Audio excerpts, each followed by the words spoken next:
1. 1898. Grandma Tegan was dying. They shouldn't have come. 11-year-old Bridget trudged up the dark stairwell.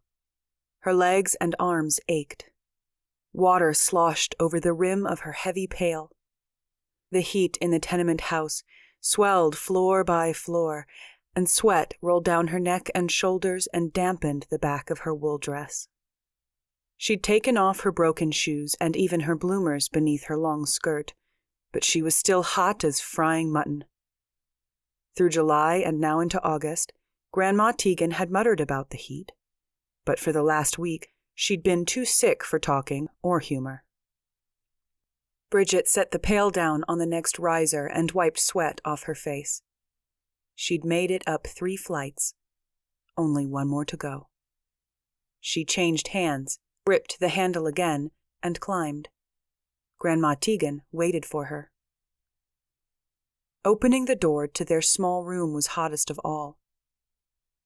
Grandma Tegan, hunched on the cot, gasped to catch her breath. Bridget let the pail thud to the floor, socked herself in the stomach, and hurried to drop to her knees in front of the elderly woman. Moisture beaded on Grandma Tegan's sunken cheeks, though she wore only her threadbare nightshirt.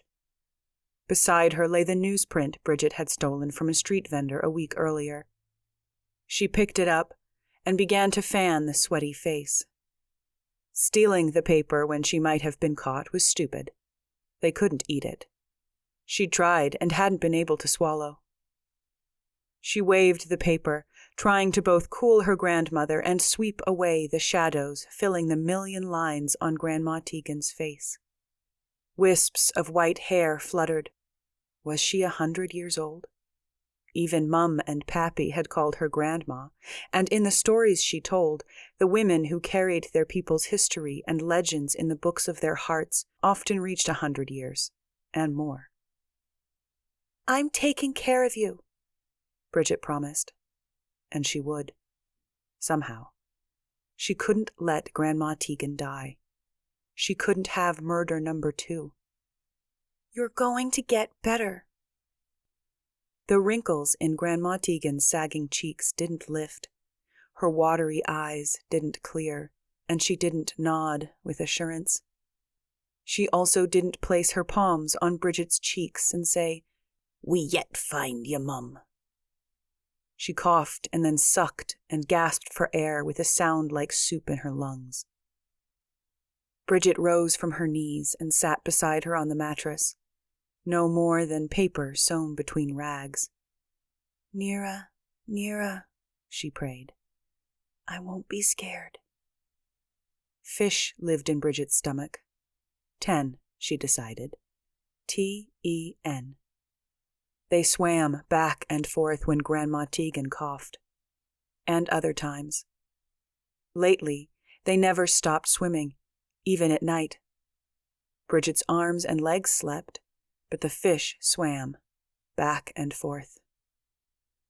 "I brought water." She hurried to dip their tin cup and hold it to Grandma Tegan's lips. The streets below were cooler and had an occasional breeze. Ought she try and coax Grandma Tegan down the stairs and outside for a few hours? But what if Grandma Tegan couldn't make it back? She couldn't spend the night sleeping on the street like the homeless children who piled into brick stoops and slept huddled together like puppies. Grandma Tegan's bones would break. Her disappearing skin made her arms and legs into sticks. Her shoulders, knees, and elbows, doorknobs. Bridget tried to think back over the months to when the coughing started. Coughing neither spring's warmth nor summer's awful heat had helped. Grandma Tegan hadn't coughed when they first arrived in New York a year ago. Hadn't coughed in the fall, when for weeks they walked up and down the Irish Quarter searching for Mum and Pappy. The coughing began in winter, when they continued hunting, even at night during snowstorms.